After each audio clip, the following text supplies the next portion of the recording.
जय माता दी दोस्तों। आज नवरात्रि का पहला दिन है और आज से हम एक सीरीज स्टार्ट करने वाले हैं दुर्गा सप्तशती पाठ की। तो आज हम पढ़ेंगे कवच।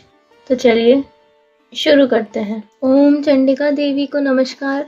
मार्कंड जी ने कहा, पितामह, जो इस संसार में परम गोपनीय तथा मनुष्यों की सब प्रकार से रक्षा करने वाला है और जो अब तक आपने दूसरे किसी के सामने प्रकट नहीं किया हो, ऐसा कोई साधन मुझे बताइए। ब्रह्मा जी बोले, ब्रह्मा, ऐसा साधन तो एक देवी का कवच ही है जो गोपनीय भी है, परम गोपनीय भी है, पवित्र तथा संपूर्ण श्रेणियों का उपकार करने वाला है। महामुने, उसे श्रवण करो। देवी की 9 मूर्तियां हैं जिन्हें नवदुर्गा कहते हैं। उनके पृथक पृथक नाम बतलाए जाते हैं। प्रथम नाम शैलपुत्री है, दूसरी मूर्ति का नाम ब्रह्मचारिणी है, तीसरा स्वरूप चंद्रघंटा के नाम से प्रसिद्ध है, चौथी मूर्ति को कुष्मांडा कहते हैं, पांचवी दुर्गा का नाम स्कंद माता है, देवी के छठे रूप को कात्यायनी कहते हैं, सातवां कालरात्रि और आठवां स्वरूप महागौरी के नाम से प्रसिद्ध है, नवमी दुर्गा का नाम सिद्धदात्री है। ये सब नाम सर्वज्ञ महात्मा वेद भगवान के द्वारा ही प्रतिपादित हुए हैं। जो मनुष्य अग्नि में जल रहा हो, रणभूमि में शत्रुओं से घिर गया हो, विषम संकटों में फंस गया हो तथा इस प्रकार भय से आतुर होकर जब भगवती दुर्गा की शरण में प्राप्त हुए हो, उनका कभी कोई अमंडल नहीं कर सकता। युद्ध के समय संकट में पड़ने पर भी उनके ऊपर कोई विपत्ति नहीं आ सकती। उन्हें शोक, दुख और भय की प्राप्ति नहीं होती। जिन्होंने भक्ति पूर्वक देवी का स्मरण किया है, उनका निश्चय ही अभुदय होता है। देवेश्वरी, जो तुम्हारा चिंतन करते हैं, उनकी तुम निसंदेह रक्षा करती हो। चामुंडा देवी प्रेत पर आरूढ़ होती हैं, वाराही भैंसे पर सवारी करती हैं, इंद्र की वाहन हैरावत हाथी के हैं, वैष्णो देवी गरुड़ की आसन जमाती हैं, महेश्वरी वृषभ आरूढ़ होती हैं, कुमारी का वाहन मयूर है। भगवान विष्णु की प्रियतमा लक्ष्मी देवी कमल के आसन पर विराजमान है और हाथों में कपल धारण किए हुए हैं। वृष पर आरूढ़ ईश्वरी देवी श्वेत रूप धारण कर रखा है।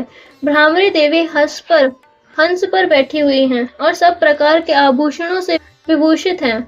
इस प्रकार ये सभी माताएं सब प्रकार की योग शक्तियों से संपन्न हैं।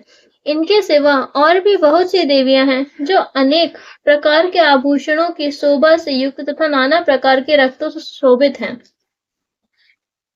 ये संपूर्ण देवियां क्रोध में भरी हुई हैं और भक्तों की रक्षा के लिए रथ पर बैठी दिखाई देती हैं।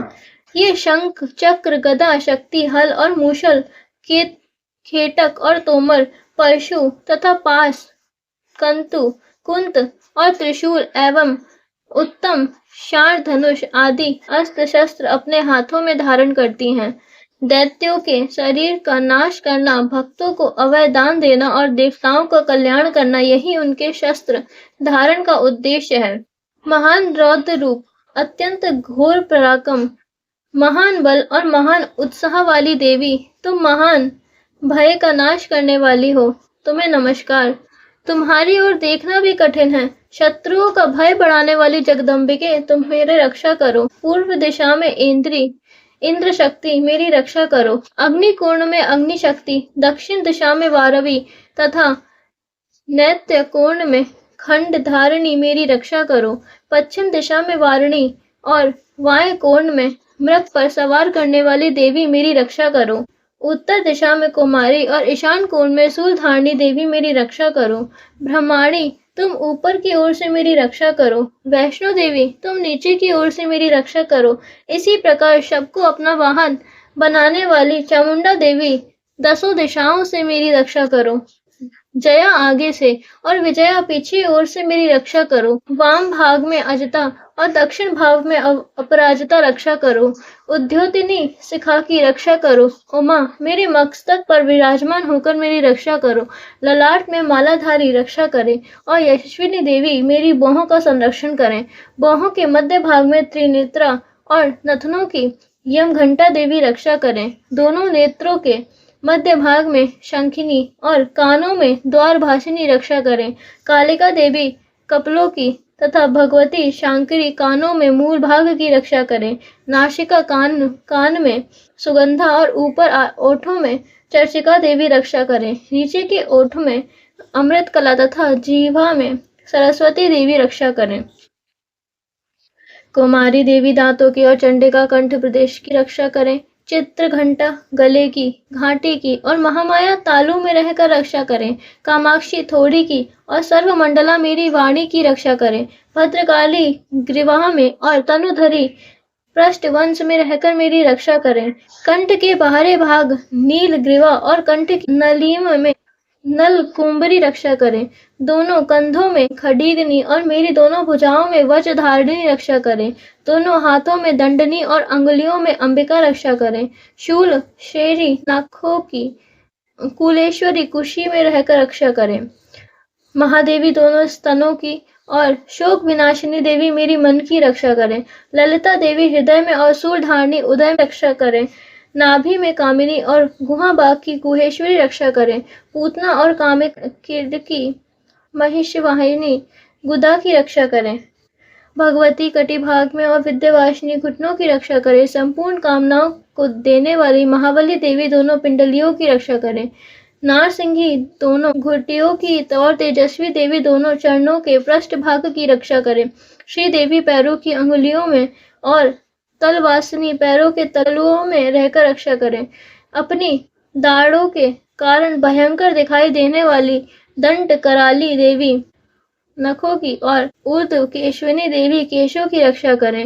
रोम बलियों के छिद्रों में कोबरी और तथा त्वचा की बागेश्वरी देवी रक्षा करें। पार्वती देवी रक्त मज्जा वसा मांस हड्डी और मेद की रक्षा करें।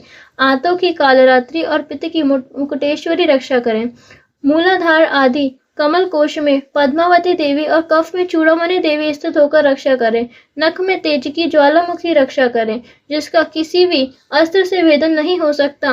वह अवेदा देवी शरीर की समस्त संधियों में रहकर रक्षा करें। ब्रह्माणी आप मेरे वीर की रक्षा करें। सत्येश्वरी छाया की और धर्मधारिणी देवी मेरे अहंकार मन और बुद्धि की रक्षा करें। हाथ में वज्र धारण करने वाली वज्रहस्ता देवी मेरे प्राण अपान व्यान उदान और समान वायु की रक्षा करें। कल्याण से शोभित होने वाली भगवती कल्याण शोभना मेरी प्राण की रक्षा करें। रस रूप गंध शब्द और स्पर्श इन विषयों का अनुभव करते समय योगिनी देवी रक्षा करें तथा सर्वगुण रजोगुण और तमोगुण की रक्षा सदा नारायणी देवी करें। 12वीं आयु की रक्षा करें। वैष्णवी धर्म रक्षा करें तथा चक्र की देवी यत कीर्ति लक्ष्मी धन तथा विहा की रक्षा करें। इंद्राणी आप मेरे गोत्र की रक्षा करें। चंडिके तुम मेरे पशुओं की रक्षा करो। महालक्ष्मी पुत्रों की रक्षा करें और भैरवी पत्नी की रक्षा करें। मेरे पद की सुविधा तथा मार्ग की क्षेमकरी रक्षा करें। राजा के दरबार में महालक्ष्मी रक्षा करें तथा सब ओर से व्यापर रहने वाली विजया देवी संपूर्ण भयों से मेरी रक्षा करें। देवी जो स्थान कवच में नहीं कहा गया है एतत्वा रक्षा से रहित है, वह सब तुम्हारे द्वारा सुरक्षित हो, क्योंकि तुम विजयशालिनी और पापनाशिनी हो। यदि अपने शरीर का भला चाहे तो मनुष्य बिना कवच कहीं एक पग भी ना जाए, कवच का पाठ करके ही यात्रा करे। कवच के द्वारा सब ओर से सुरक्षित मनुष्य जहाँ जहाँ भी जाता है वहाँ वहाँ उसे धन लाभ होता है तथा संपूर्ण कामनाओं की सिद्धि करने वाला विजय की प्राप्ति होती है। वह जिस जिस अविष्ट वस्तुओं का चिंतन करता है उसको निश्चय ही प्राप्त कर लेता है। वह पुरुष इस पृथ्वी पर तुलना रहित महान ऐश्वर्य का भागी होता है। कवच से सुरक्षित मनुष्य निर्भय हो जाता है, युद्ध में उसकी पराजय नहीं होती तथा वह तीनों लोकों में पूजनीय होता है। देवी का यह कवच देवताओं के लिए भी दुर्लभ है, जो प्रतिदिन नियम पूर्वक तीनों संध्याओं के समय श्रद्धा के साथ इसका पाठ करते हैं, उसे देवी कला प्राप्त होती है तथा वह तीनों लोकों में कभी पराजित नहीं होता। इतना ही नहीं, वह अब मृत्यु से रहित हो 100 से भी अधिक वर्षों तक जीवित रहता है। मकड़ी चेचक कोढ़ आदि उसकी संपूर्ण व्याधियां नष्ट हो जाती है। कनेर भांग अफीम धतूरे आदि का स्थावर विष सांप और बिच्छू आदि के कांटे से चढ़ा हुआ जड़म विष और अफीम के तेल के संयोग आदि से बनने वाला कृषिम वृक्ष, ये सभी प्रकार के विष दूर हो जाते हैं, उनका कोई असर नहीं होता। इस पृथ्वी पर मारण मोहन आदि जितने अभिचारिक प्रयोग होते हैं तथा इस प्रकार के जितने मंत्र यंत्र होते हैं, वे सब इस कवच को हृदय में धारण कर लेने पर मनुष्य को देखते ही नष्ट हो जाते हैं। ये ही नहीं, पृथ्वी पर विचरने वाले ग्राम देवता, आकाशचारी देव, विशेष जल के संबंध से प्रकट होने वाले गण, उपदेश मात्र से सिद्ध होने वाले निम्न कोटि देवता, अपने जन्म के साथ प्रकट होने वाले देवता, कुल देवता, माला, डाकिनी, शाकिनी, अंतरिक्ष में विचरने वाले अत्यंत बलवती भयानक डाकनियां, ग्रह, भूत, पिशाच, यक्ष, गंधर्व, राक्षस, ब्रह्म राक्षस, बेताल, कुष्मांडा और भैरव आदि अनिष्टकारक देवता भी हृदय में कवच धारण किए रहने पर मनुष्य को देखते ही भाग जाते हैं। कवचधारी पुरुषों को राजा समान वृद्धि प्राप्त होती है। यह कवच मनुष्य की तेज की वृद्धि करने वाला और उत्तम है। कवच का पाठ करने वाला पुरुष अपनी कीर्ति से विशोभित होकर भूतल पर अपने सूयश के साथ साथ वृद्धि को प्राप्त होता है। जो पहले कवच का पाठ करके उसके बाद सप्तशती चंडिका पाठ करता है, उसकी जब तक वन, पर्वत और कानों सहित यह पृथ्वी टिकी रहती है, तब तक यहाँ पुत्र, पौत्र आदि संतान परंपरा बनी रहती है। फिर देह का अंत होने पर वह पुरुष भगवती महामाया के प्रसाद से उस नित्य परम पद को प्राप्त होता है जो देवताओं के लिए भी दुर्लभ है। वह सुंदर दिव्य रूप धारण करता है और कल्याणमय शिव का साथ आनंद का भागी होता है।